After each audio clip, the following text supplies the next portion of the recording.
นิสัยของเราในทุกวันนี้อาจมีส่วนร่วมมาจากประสบการณ์ในอดีตจิตวิญญาณของท่านผ่านมาหลายกายภาพแล้วเราคือจิตวิญญาณที่มาอยู่ในโลกนี้เพื่อที่จะเรียนรู้บางสิ่งบางอย่างการที่เราเลือกมาเกิดกับครอบครัวของเราไม่ใช่อุบัติเหตุหรือเรื่องบังเอิญ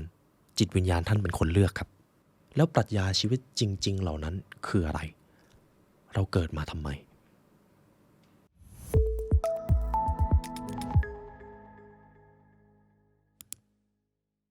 ทุกท่านเชื่อไหมครับว่าท่านสามารถทำให้สุขภาพดีไปจนถึงระดับจิตวิญญาณได้เพียงแค่ทำให้สมองและลำไส้เชื่อมต่อกันทุกท่านเคยได้ยินเรื่องราวของ gut feeling ไหมครับที่เป็นสัญชาตญาณที่มันมาจากในท้องของเราซึ่งจากการศึกษาวิจัยค้นพบแล้วว่าลำไส้เป็นสมองที่2ของมนุษย์หรือ gut brain axis ครับทั้งสารแห่งความสุขอย่างเซโรโทนินก็ถูกผลิตในลำไส้ถึง 95% และสารอย่างโดพามีนก็ยังถูกผลิตในลำไส้อีก 50% หากท่านดูแลสมองและลำไส้เป็นอย่างดีร่างกายจะตอบแทนท่านด้วย gut feeling ที่เที่ยงตรงและทุกท่านลองคิดดูสิครับหากท่านดูแลสุขภาพลำไส้ดีชีวิตจะดีขนาดไหนหากสมองที่2หรือ gut brain axis ของท่านได้รับการดูแลจิตวิญญาณของท่านก็จะดีตามไปด้วย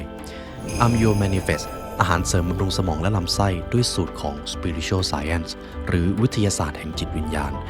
ที่จะทำให้ลำไส้คลื่นสมองและจิตวิญญาณของท่านรวมเป็นหนึ่งเดียวกันทุกท่านสามารถดูรายละเอียดที่ description ได้ครับหรือ line at amyours.bkk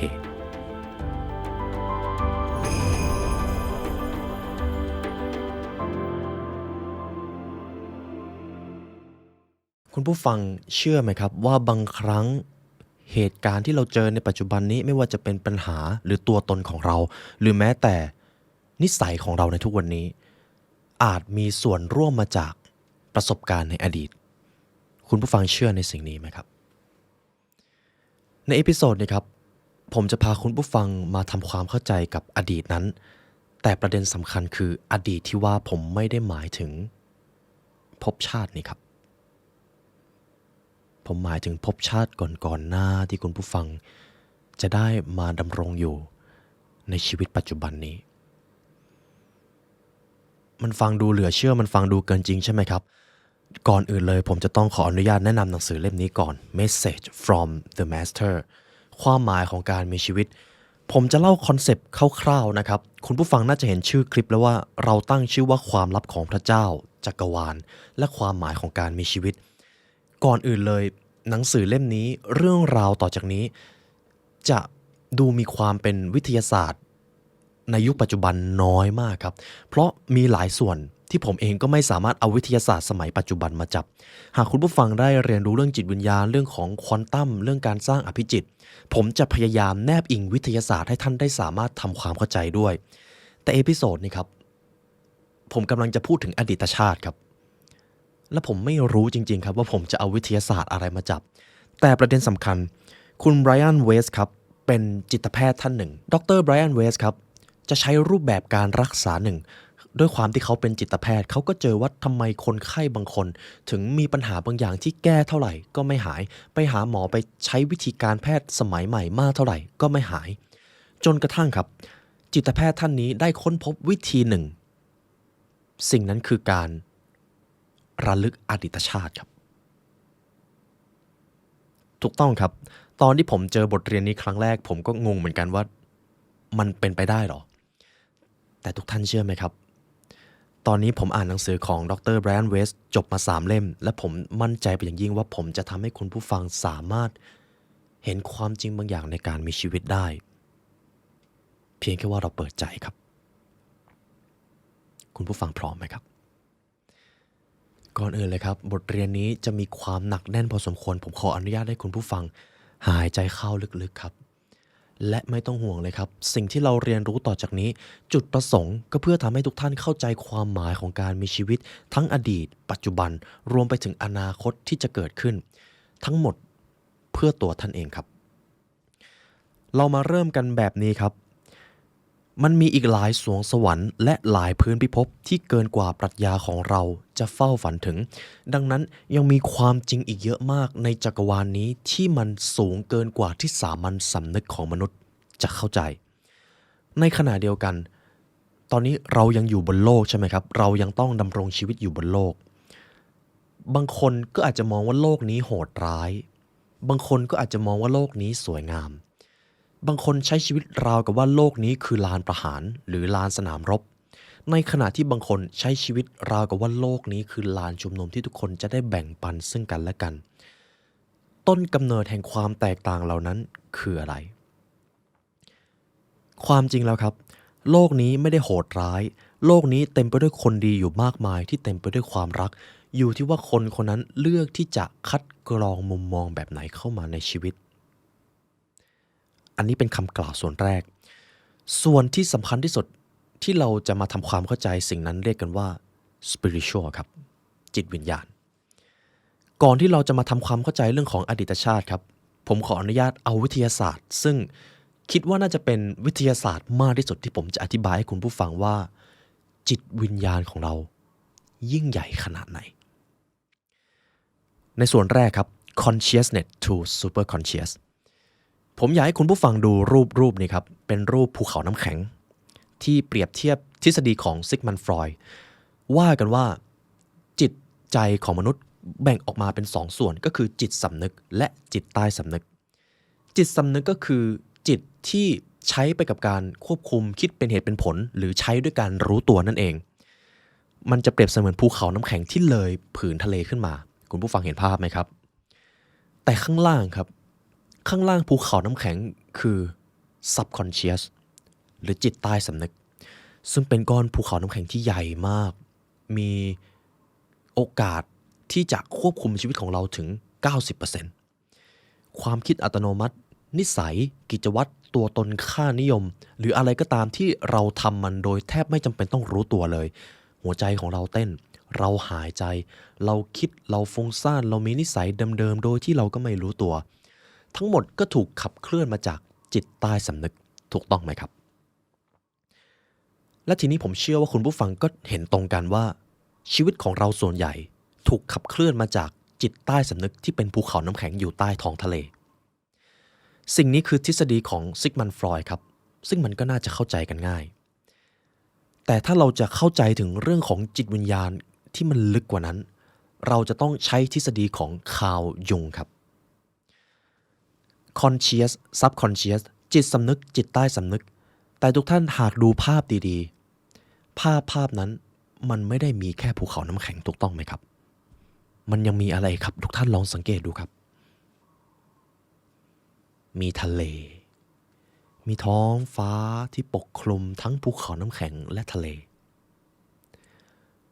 สิ่งนี้ผมจะเปรียบเลยให้ทุกท่านเข้าใจมากขึ้นท้องทะเลครับคือสิ่งที่เรียกว่า collective unconscious ครับ collective unconscious แปลเป็นภาษาไทยก็คือจิตไร้สำนึกร่วมผมอยากให้คุณผู้ฟังจำคำนี้นะครับสำคัญมากจิตไร้สำนึกร่วมคืออะไรคือจิตที่เราแชร์กันนั่นเองยกตัวอย่างครับในโลกอินเทอร์เน็ตเรามี Account โซเชียลมีเดียของเรามี Account ส่วนตัวถูกต้องไหมครับแต่ทั้งหมดนั้นก็อยู่ภายใต้โครงข่ายอินเทอร์เน็ตซึ่งจิตไร้สำนึกร่วมก็เปรียบเสมือนอินเทอร์เน็ตที่เราแชร์กันและกันอยู่ตลอดเวลาเคยนึกถึงใครแล้วเขาโทรมาหาเราเหมือนจะเป็นเรื่องบังเอิญไหมครับเคยเจอใครแล้วก็รู้สึกว่าทำไมคุ้นๆหน้าเหมือนเคยเจอกันมาก่อนเลยคนนี้ถูกชะตาคนนี้ถูกเคมีทำไมคนนี้เจอแล้วไม่รู้สึกจะไว้ใจสักเท่าไหร่เคยรู้สึกแบบนั้นไหมครับสิ่งนี้แหละครับเกิดขึ้นจากอำนาจของ collective unconscious จิตไร้สำนึกร่วมมันคือจิตวิญญาณส่วนที่เราแชร์ซึ่งกันและกันเองเราอาจจะเห็นอกเห็นใจคนที่อยู่อีกฟากหนึ่งของโลกทั้งที่เรายังไม่เคยเจอหน้าเลยนี่คือความยิ่งใหญ่ของจิตวิญญาณแต่ยิ่งลึกไปกว่านั้นอีกครับรูปภูเขาน้ำแข็งยังมีท้องฟ้าอีกครับท้องฟ้าแห่งนั้นปกคลุมทั้งจิตสำนึกจิตใต้สำนึกและจิตไร้สำนึกร่วมสิ่งนั้นเราเรียกกันว่า super conscious ครับจิตเหนือสำนึกจิตเหนือสำนึกครับเรียกได้ว่าเป็นปัญญาชั้นสูงเป็นปัญญาของพระเจ้าเป็นปัญญาของจักรวาล เป็นปัญญาของสิ่งที่ยิ่งใหญ่ที่มนุษย์รู้สึกว่าคิดถึงแล้วศรัทธาผู้ที่จะเชื่อมต่อกับ Super Conscious ได้จะต้องเชื่อมโยงกับความสงบหรือเชื่อมโยงกับจิตวิญญาณของตัวเองต้องฝึกฝนระดับหนึ่งครับและเมื่อมนุษย์สามารถเชื่อมโยงกับ Super Conscious ได้เขาจะเห็นสิ่งที่มนุษย์ธรรมดาไม่เห็นเช่นความเป็นหนึ่งเดียวของสรรพสิ่งอดีตชาติหรือแม้แต่อะไรก็ตามที่มันอยู่เหนือจินตนาการของเรามากเหลือเกินคนที่สามารถเข้าถึง Super Conscious ได้ล้วนเห็นสิ่งเหล่านั้นครับอย่าเพิ่งเชื่อผมครับมันเป็นเพียงแค่ทฤษฎีอาจจะไม่จริงก็ได้ครับแต่ทุกท่านครับจิตวิญญาณของเรามันยิ่งใหญ่กว่าที่เราคิดเสมอยังจำช่วงเวลาที่เราไม่ได้คิดไม่ได้ฟุ้งซ่านอะไรแต่อยู่ดีๆไอเดียล้นพ้นไอเดียสร้างสรรค์มันก็ผุดขึ้นมาไหมครับเพราะเราสงบและเมื่อเราสงบก็เท่ากับว่าเรากำลังเชื่อมอยู่กับจิตวิญญาณของตัวเองและเมื่อเราเชื่อมกับจิตวิญญาณของตัวเองได้เมื่อนั้นแหละครับสิ่งมหัศจรรย์ความเป็นไปได้ใหม่ที่ไร้ที่สิ้นสุดจะเกิดขึ้นทันทีและนั่นเป็นเหตุผลที่เพราะอะไรเราจึงควรทำสมาธินั่นเองครับจบเรื่องทฤษฎีครับนี่คือวิทยาศาสตร์ที่มากที่สุดเท่าที่ผมจะเอามาให้คุณผู้ฟังทีนี้เรามาเข้าเรื่องของอดีตชาติกันที่ผมค้างเอาไว้คุณเลออนมันเป็นไปได้อย่างไรที่จิตแพทย์ที่จบด็อกเตอร์จบเรื่องวิทยาศาสตร์กลับมาใช้วิธีการบำบัดคนไข้ด้วยการให้เขาระลึกอดีตชาติจะมีอยู่คำหนึ่งครับสะกดจิตบำบัดการสะกดจิตบำบัดครับคือวิธีที่ว่าด้วยการทำให้ผู้รับการบำบัดอยู่ในภวังค์แล้วหลังจากนั้นก็โปรแกรมความคิดใหม่เข้าไปใหม่หรือทำให้เขากลับไปทบทวนกับโลกกับความคิดของตัวเองมันคือการพาเขาเข้าภวังค์คุณผู้ฟังอยากรู้ไหมครับการเข้าภวังค์ทำยังไงเดี๋ยวผมให้คุณผู้ฟังลองทำดูนะครับไม่นานครับ10 วิท่านเข้าภวังค์ได้เลยผมขออนุญาตให้คุณผู้ฟังครับหายใจเข้าลึกๆและขอให้ทุกท่านดูอุณหภูมิลมหายใจของตัวเองที่กำลังถูกรับเข้าไปและก็ถูกพ่นออกมาทีนี้ผมขออนุญาตให้คุณผู้ฟังครับหลับตาให้ผมนะครับเยี่ยมครับผมขอให้ทุกท่านรับรู้ถึงความรู้สึกร่างกายที่กำลังเกิดขึ้นณปัจจุบันนี้มาตั้งแต่เท้าความผ่อนคลายนั้นเกิดขึ้นลามมาจนถึงต้นขาของท่านทั้งเสียงกลิ่นบรรยากาศรอบตัวที่เกิดขึ้นจะยิ่งทำให้ท่านเข้าภวังค์ลึกมากยิ่งขึ้นไปอีกและผมขอให้ความผ่อนคลายนั้นเคลื่อนมาที่หน้าอกของท่านและขอให้ท่านนำความผ่อนคลายนั้นเคลื่อนมาที่ใบหน้าของท่านหลังจากนี้ผมจะนับ5 วินาทีแล้วท่านจะเข้าไปสู่ภวังค์ชั้นที่ลึกที่สุดของตัวเองภายใน5 4รับรู้ถึงความสงบที่กำลังเกิดขึ้นอยู่ในทุกชั่วขณะ3ลึกลงเข้าภวังค์ต่อจากนี้2 1และทีนี้ขอให้ทุกท่านค่อยๆผ่อนคลายตัวเองแล้วก็ลืมตาขึ้นมาครับเป็นอย่างไรบ้างครับหากทุกท่านที่ได้ทำนะครับท่านจะรู้สึกว่าตัวเองเข้าไปอยู่ภวังค์จริงๆโดยใช้ระยะเวลาไม่ถึง5 นาทีด้วยซ้ำผมจะอธิบายคร่าวๆครับสิ่งนี้คือหนึ่งในกระบวนการสะกดจิตบำบัดซึ่งจิตแพทย์เขาจะใช้กันนะครับเวลาที่ต้องรักษาคนไข้ที่อาการหนักมากไม่สามารถพูดอะไรได้แล้วเขาจะพาคนไข้นั้นเข้าภวังค์ไปเลยเพื่อที่จะทำให้เขาได้อยู่กับความสงบแล้วก็โปรแกรมความคิดเข้าไปใหม่ย้อนกลับไปที่รูปภูเขาน้ำแข็งครับจิตสำนึกกับจิตใต้สำนึกผมขอใช้ทฤษฎีแบบโลกมนุษย์นะครับน้ำแข็ง2 ก้อนพอเมื่อเราเข้าภวังค์ครับจิตสำนึกจะถูกเปิดออกแล้วจิตใต้สำนึกจะพร้อมที่จะรับสารต่างๆเข้ามา ถูกต้องครับทำไมตอนเด็กๆเรามักจะรับคำพูดของคุณพ่อคุณแม่หรือคนใกล้ตัวเข้ามาง่ายมากเลยแล้วมันก็เป็นเรื่องราวฝังใจหากเด็กคนนั้นรับเรื่องราวดีๆรับคำพูดดีๆมาเขาโตมาเขาก็จะเป็นคนที่ดีมีความสุขเป็นคนที่ดีแต่ถ้าเขาได้รับคำพูดที่ไม่ดีรับแต่เรื่องราวลบๆเข้ามา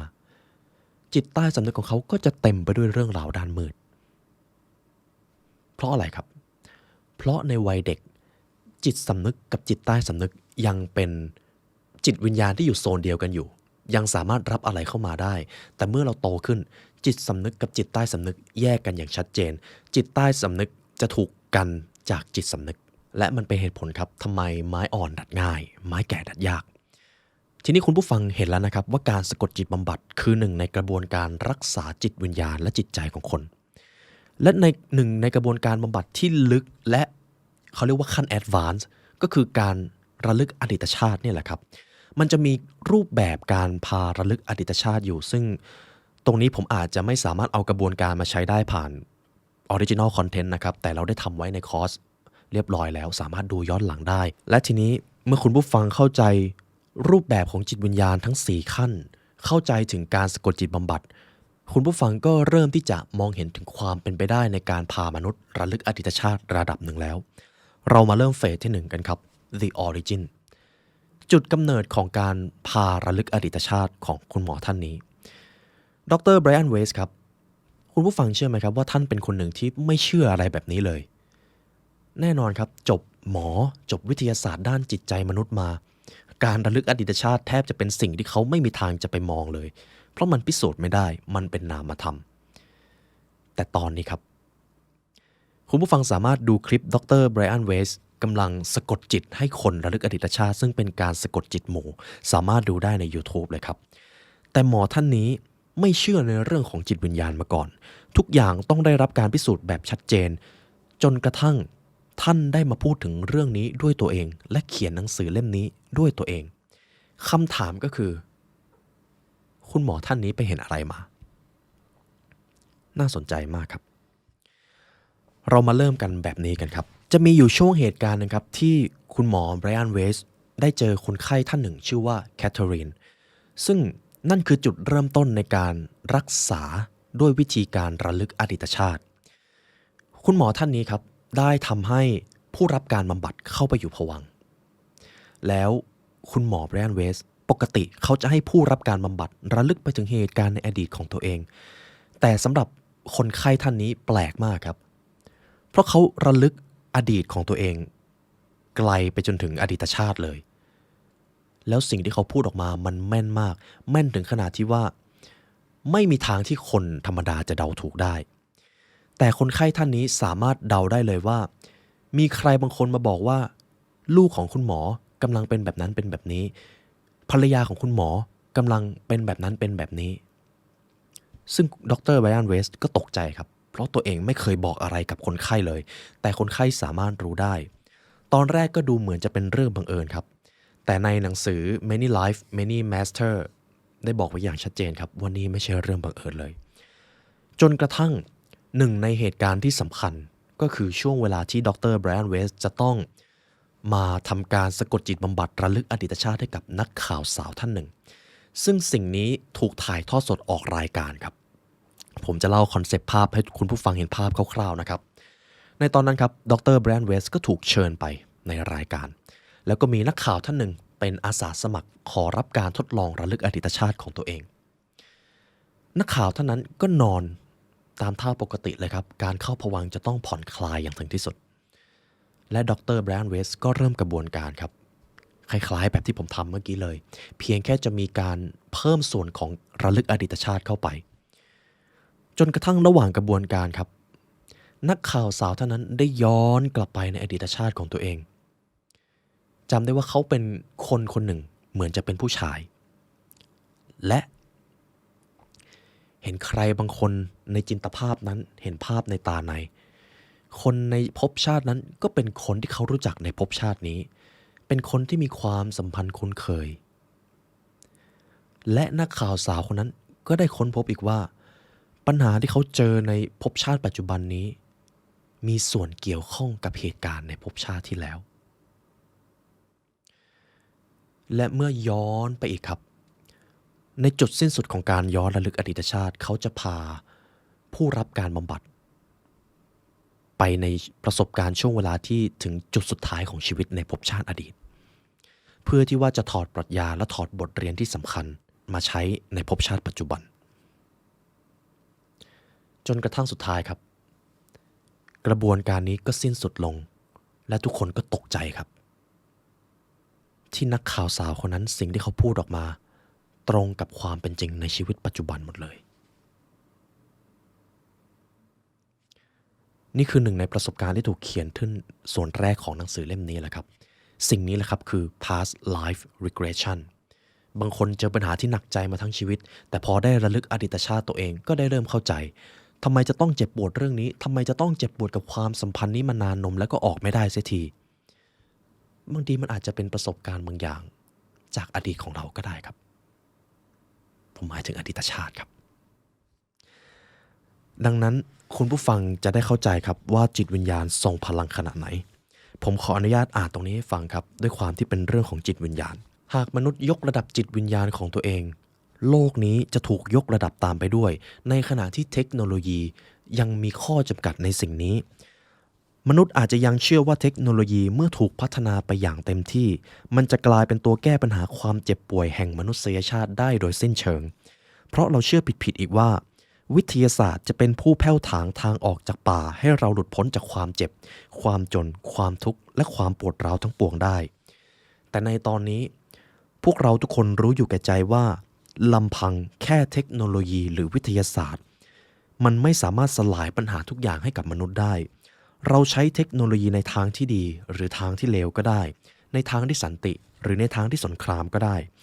มีแต่ยามที่เราใช้เทคโนโลยีด้วยความรู้แจ้งด้วยปัญญาด้วยความสมดุลเท่านั้นเทคโนโลยีจึงจะช่วยเราได้อย่างแท้จริงและสิ่งนั้นก็จะต้องเกิดขึ้นจากความรักซึ่งเป็นการรักที่มาจากจิตวิญญาณดั้งเดิมของมนุษย์สิ่งนี้ต่างหากที่จะทำให้มนุษยชาติก้าวหน้าแบบก้าวกระโดดนี่คือส่วนแรกที่ถูกเขียนไปครับเหตุผลที่ผมนำตรงนี้มาอ่านให้คุณผู้ฟังครับเพราะอะไรรู้ไหมครับตัวตนของท่านในตอนนี้เรียกว่ากายภาพแล้วกันครับจิตวิญญาณของท่านผ่านมาหลายกายภาพแล้วถ้าผมอธิบายตามหนังสือเล่มนี้นะครับเราคือจิตวิญญาณที่มาอยู่ในโลกนี้เพื่อที่จะเรียนรู้บางสิ่งบางอย่างและเดี๋ยวผมจะบอกครับว่าสิ่งนั้นคืออะไรแต่สุดท้ายแล้วเมื่อกายภาพของเราจากไปจิตวิญญาณของเราจะยังอยู่ครับและจะไปอยู่อีกภพภูมิหนึ่งซึ่งที่แห่งนั้นมีปัญญาชั้นสูงอยู่เรียกว่า The Master ซึ่งเป็นที่มาของชื่อหนังสือเล่มนี้เมื่อเราเรียนรู้ชีวิตนี้ได้มากขึ้นจิตวิญญาณของเราก็จะได้ถูกยกระดับแต่ถ้าเราใช้ชีวิตกายภาพนี้ไม่ได้เรียนรู้อะไรเลยจิตวิญญาณของเราก็จะถดถอยและเราก็จะต้องวนเวียนกลับมาอยู่ในโลกเดิมเพื่อที่จะเรียนรู้ใหม่เราจะได้บทเรียนนั้นซ้ำๆจนกว่าเราจะเรียนรู้และก้าวข้ามผ่านมันไปให้ได้ดังนั้นครับหากเราต้องการที่จะเข้าใจจิตวิญญาณจริงๆเราจะต้องวางเรื่องของศาสนาไปก่อนสักพักหนึ่งเพราะจิตวิญญาณเกิดมานานมากในขณะที่ศาสนาเกิดมาพร้อมๆกับภาษาของมนุษย์แต่จิตวิญญาณมาก่อนภาษาเราจึงจำเป็นอย่างยิ่งที่จะต้องวางทุกอย่างจากสามัญสำนึกของมนุษย์เพื่อที่จะเข้าใจจิตวิญญาณครับและสิ่งที่ทรงพลังที่สุดสำหรับจิตวิญญาณสิ่งนั้นมีชื่อว่าความรักครับความรักในที่นี้คือการรักอย่างไม่มีเงื่อนไขมันคือการรักในเพื่อนมนุษย์มันคือพลังงานที่ทรงศักยภาพที่สุดในจักรวาลนี้คุณผู้ฟังยังจำได้ไหมครับในโลกนี้ในจักรวาลนี้ทุกสรรพสิ่งคือพลังงานและพลังงานที่เหมือนกันจะดึงดูดกันเองนักฟิสิกส์เรียนกันมานานแล้วครับทุกอย่างในโลกคือพลังงานคนสร้างอาวุธนิวเคลียร์ขึ้นมาจากการใช้กลวิธีเปลี่ยนรูปพลังงานและปล่อยพลังนั้นออกมายาสมุนไพรและยาแผนโบราณได้ผลก็เพราะใช้วิธีการเปลี่ยนรูปพลังงานพลังงานแห่งความรักทรงศักยภาพเหนือกว่าอาวุธนิวเคลียร์ละเอียดลึกซึ้งกว่าสมุนไพรมนุษย์ต่างหากที่ยังไม่เคยเรียนรู้วิธีใช้พลังงานที่บริสุทธิ์ที่สุดพื้นฐานที่สุด เราเรียนรู้ได้เมื่อไหร่กันการเยียวยาในทุกๆระดับทั้งระดับคนต่อคนจนถึงระดับดวงดาวต่อดวงดาวจะเกิดขึ้นได้ทั้งหมดถ้ามนุษย์เรียนรู้ที่จะรักคำว่ารักในที่นี้มันมีความลึกซึ้งมากกว่าสามัญสำนึกทั่วไปมากครับดังนั้นเรื่องราวประสบการณ์เมทาฟิสิกส์หรือเหนือกายเนื้อการกลับชาติมาเกิดธรรมชาติแห่งดวงวิญญาณการรักษากับผู้เยียวยามันคือปัญญาอันเหลือเชื่อจากกลุ่มพลังของผู้ดำรงอยู่คนละฝั่งภพกับเราและตอนนี้พลังนั้นก็ยังอยู่กับเราอยู่แค่ว่าเราจะหาเจอหรือไม่ก็เท่านั้นเองจบในส่วนที่1ครับจะมีความซับซ้อนในระดับหนึ่งถูกต้องไหมครับไม่เป็นไรเลยครับเพราะตอนผมอ่านหนังสือเล่มนี้ครั้งแรกผมก็ทำความเข้าใจยากเหมือนกันแต่ผมจะค่อยๆโยกมาที่ส่วนที่2ยังจำได้ไหมครับเราคือจิตวิญญาณที่ผ่านภพภูมิมาหลายภพภูมิผ่านประสบการณ์มาหลายส่วนจนกระทั่งเราได้มาเป็นเราจนถึงตอนนี้ฉะนั้นแล้วเมื่อเรามองดูคนคนหนึ่งไม่ว่าจะเป็นการมีสายสัมพันธ์หรือในการใช้ชีวิตท่านไม่ได้เห็นแค่ร่างกายครับท่านกำลังเห็นจิตวิญญาณของใครบางคนที่ผ่านประสบการณ์มากมายได้เรียนรู้และบางครั้งนี่อาจจะไม่ใช่ครั้งแรกที่ท่านได้เจอเขาก็ได้เพราะอะไรรู้ไหมครับหากคุณผู้ฟังมีโอกาสได้ทำการย้อนระลึกอดีตชาติมีหลายท่านมากครับที่ผมพาทำแล้วก็ได้ค้นพบว่าเขาไปเจอคนคุ้นเคยในภพชาติก่อนๆซึ่งความจริงก็คือดรแบรนด์เวสก็ได้กล่าวไว้นะครับคนที่ท่านมีความสัมพันธ์ในทุกวันนี้ยิ่งมีความสัมพันธ์สนิทมากเท่าไหร่มันก็ยิ่งมีแนวโน้มสูงว่าท่านอาจจะเคยเจอเขามาก่อนที่จะมาในภพชาตินี้แล้วท่านกับเขาเคยเจอกันมาก่อนแล้วนั่นเอง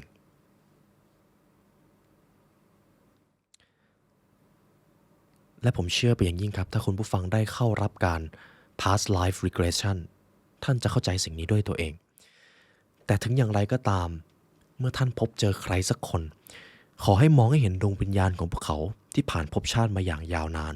ผ่านการเวลามาแล้วหลายยุคสมัยจงอย่าเห็นแค่กายเนื้อตัวท่านก็เช่นกันเมื่อท่านส่องกระจกท่านไม่ได้เห็นแค่กายเนื้อหรือกายภาพขอให้ท่านมองให้ลึกลงไปในจิตวิญญาณของท่านต่อไปมาปรัชญาข้อที่3ครับเราอยู่เหนือชีวิตและความตายอยู่เหนือการเวลาทั้งปวงเราต่างเป็นอมตะและเราจะดำรงอยู่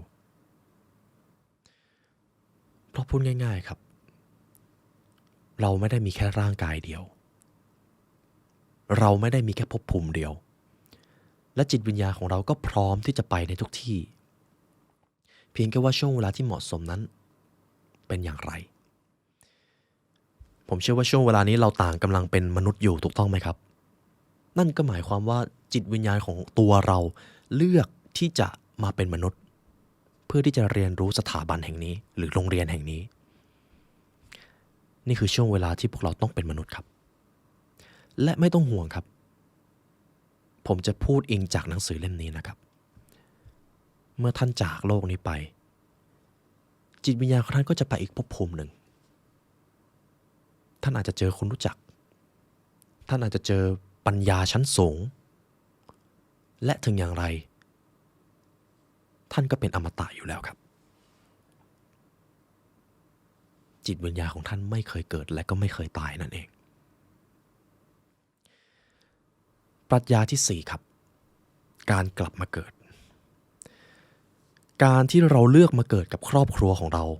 ไม่ใช่อุบัติเหตุหรือเรื่องบังเอิญจิตวิญญาณท่านเป็นคนเลือกครับหรือพูดได้อีกอย่างตัวท่านเป็นคนเลือกวางแผนชีวิตในตอนนี้มาตั้งแต่แรกแล้วและทุกอย่าง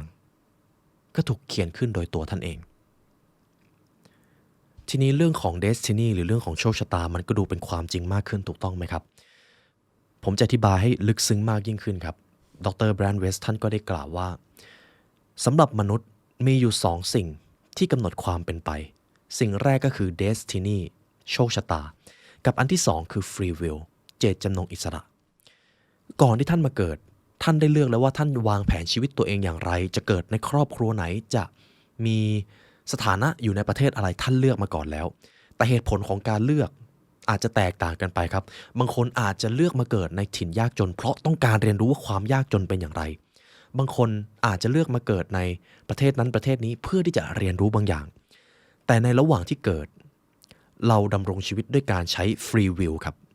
หรือเจตจำนงอิสระเราตัดสินใจเลือกคบหาคนนั้นเราตัดสินใจเลือกสิ่งนั้นทำสิ่งนี้มันก็จะกลายเป็นทางแยกแห่งชีวิตเป็นทางแยกแห่งความน่าจะเป็นที่ไม่มีที่สิ้นสุดแต่สุดท้ายแล้วเมื่อมันมาถึงจุดสิ้นสุด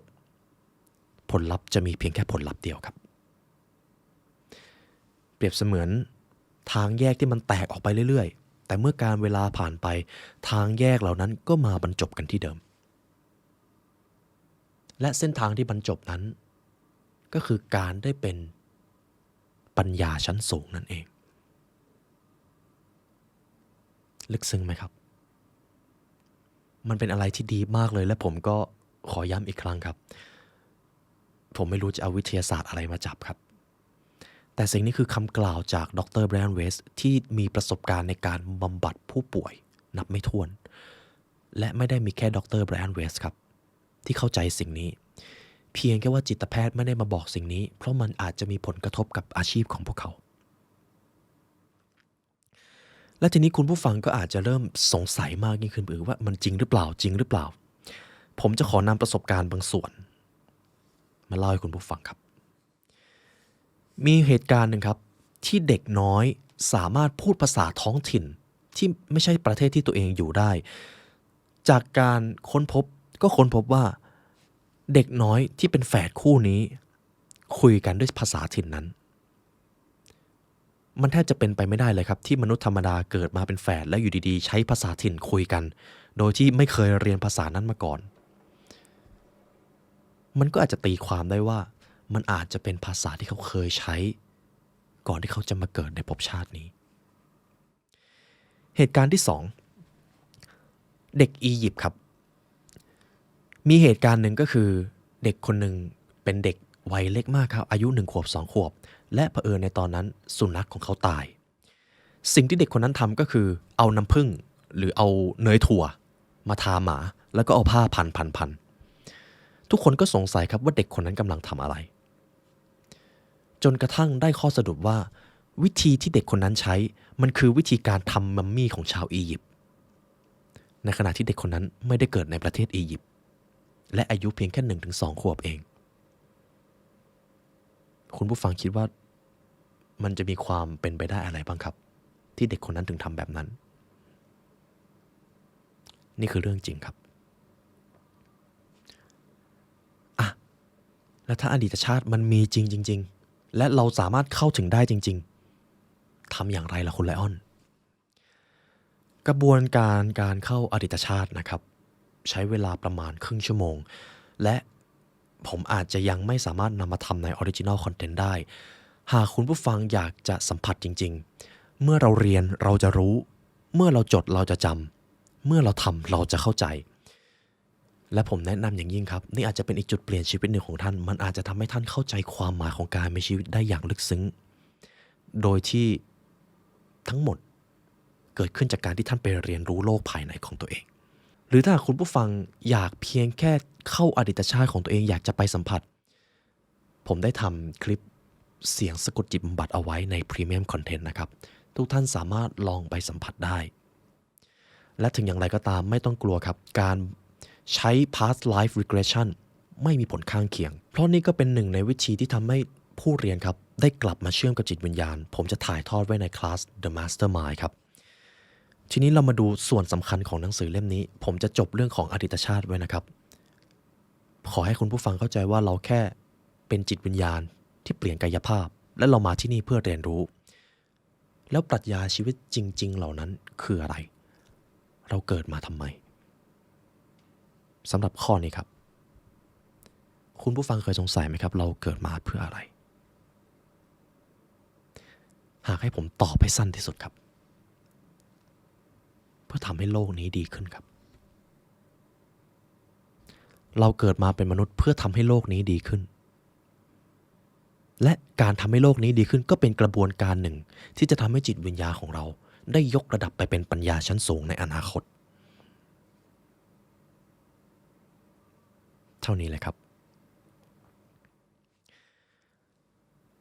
เพื่อให้จิตวิญญาณของเราเรียนรู้ที่จะเข้าใจชีวิตเรียนรู้ที่จะเผชิญกับความเจ็บปวดเรียนรู้ที่จะรักผู้อื่นและเรียนรู้ที่จะสร้างคุณค่าให้แก่เพื่อนมนุษย์การเรียนรู้ระดับนี้ต้องพึ่งพาร่างกาย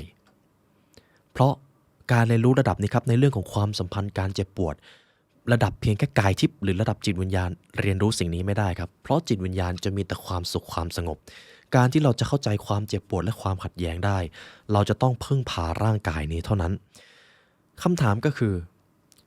แล้วอะไรจะเกิดขึ้นถ้าเราเรียนรู้ไปจนถึงจุดของ enlightenment หรือการตื่นรู้แล้วคำตอบก็คือเราจะอยู่เหนืออีโก้เราจะไม่ปกป้องตนเองและเราจะสามารถรักอย่างไร้เงื่อนไขเป็นครับดังนั้นประเด็นสำคัญก็คือเมื่อท่านยอมรับว่าท่านเกิดมาเพื่อที่จะเปลี่ยนแปลงโลก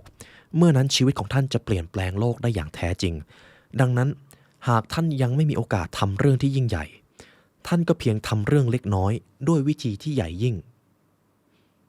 นั่นคือเหตุผลที่เราเกิดมาในภพภูมินี้ครับในโลกมนุษย์ต่อไปส่วนสุดท้ายครับผมเชื่อว่าส่วนนี้อาจจะเป็นหนึ่งในส่วนที่ทรงพลังที่สุดของเอพิโซดนี้ครับศาสนาพระเจ้าและจิตวิญญาณ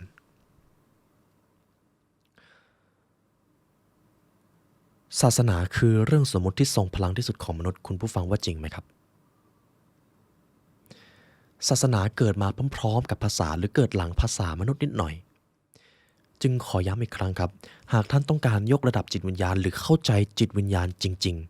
ๆเราจะต้องมองให้ไกลเกินกว่าคำว่าศาสนาครับ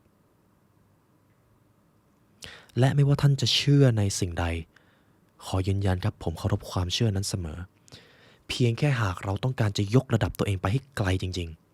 ๆเราจะต้องไปให้ไกลเกินกว่าสามัญสำนึกของเราจะต้องไปให้ไกลเกินกว่าอีโก้และการยึดติดของตัวเราเอง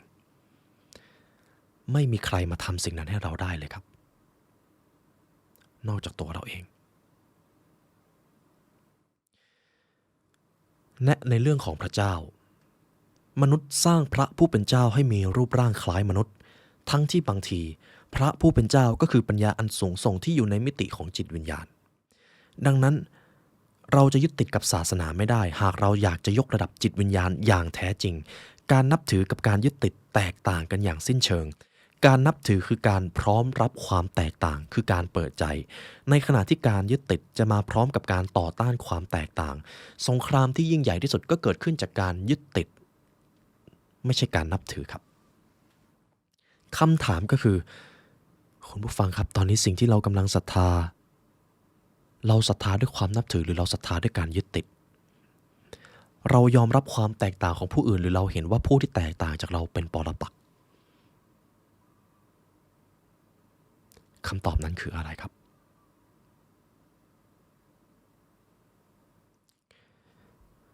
สุดท้ายนี่ครับต่อไปนี้จะเป็นประโยคที่สำคัญที่สุดและจะเป็นประโยคปิดท้ายของคลิปนี้นะครับพวกเรามาที่นี่เพื่อภารกิจบางอย่างโลกคือสถาบันแห่งหนึ่งซึ่งมีบทเรียนสำคัญที่สถาบันแห่งนี้เท่านั้นจะสอนเราได้บทเรียนนั้นคือการสานสัมพันธ์และการดำรงชีพด้วยมิตรไมตรีท่านคือจิตวิญญาณที่อยู่ในกายภาพท่านผ่านประสบการณ์มากมายหลากหลายจิตวิญญาณของท่านไม่เคยเกิดและก็ไม่เคยตายเหตุผลที่ท่านมาในที่แห่งนี้ก็คือเพื่อที่จะทำให้ผู้คนรู้จักที่จะรักตนเองและรักเพื่อนมนุษย์อย่างไร้เงื่อนไขซึ่งการที่เราจะเข้าใจความรัก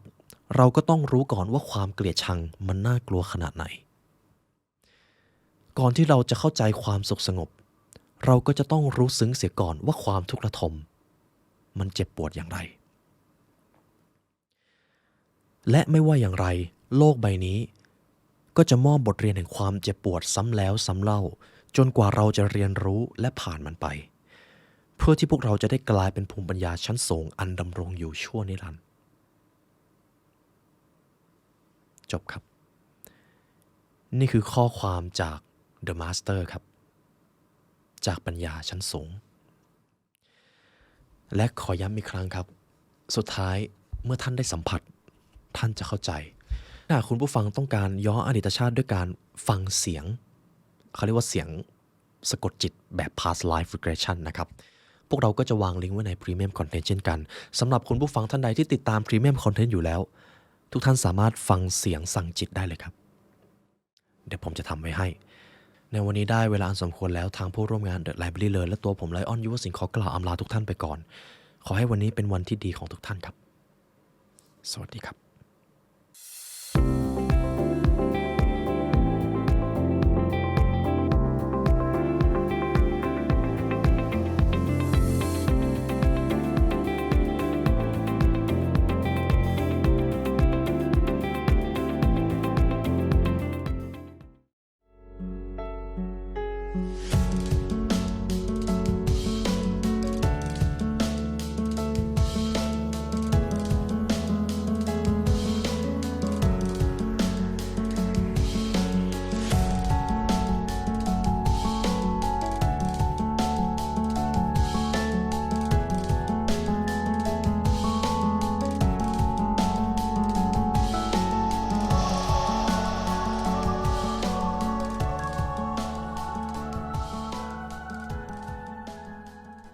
ทุกท่านเชื่อไหมครับว่าท่านสามารถทำให้สุขภาพดีไปจนถึงระดับจิตวิญญาณได้เพียงแค่ทำให้สมองและลำไส้เชื่อมต่อกันทุกท่านเคยได้ยินเรื่องราวของ gut feeling ไหมครับที่เป็นสัญชาตญาณที่มันมาจากในท้องของเราซึ่งจากการศึกษาวิจัยค้นพบแล้วว่าลำไส้เป็นสมองที่2ของมนุษย์หรือ gut brain axis ครับทั้งสารแห่งความสุขอย่างเซโรโทนินก็ถูกผลิตในลำไส้ถึง 95%และสารอย่างโดพามีนก็ยังถูกผลิตในลำไส้อีก 50% หากท่านดูแลสมองและลำไส้เป็นอย่างดีร่างกายจะตอบแทนท่านด้วย gut feeling ที่เที่ยงตรงและทุกท่านลองคิดดูสิครับหากท่านดูแลสุขภาพลำไส้ดีชีวิตจะดีขนาดไหนหากสมองที่2หรือ gut brain axis ของท่านได้รับการดูแลจิตวิญญาณของท่านก็จะดีตามไปด้วย Amio Manifest อาหารเสริมบำรุงสมองและลำไส้ด้วยสูตรของ Spiritual Science หรือวิทยาศาสตร์แห่งจิตวิญญาณที่จะทำให้ลำไส้คลื่นสมองและจิตวิญญาณของท่านรวมเป็นหนึ่งเดียวกันทุกท่านสามารถดูรายละเอียดที่ description ได้ครับหรือ line @amyours.bkk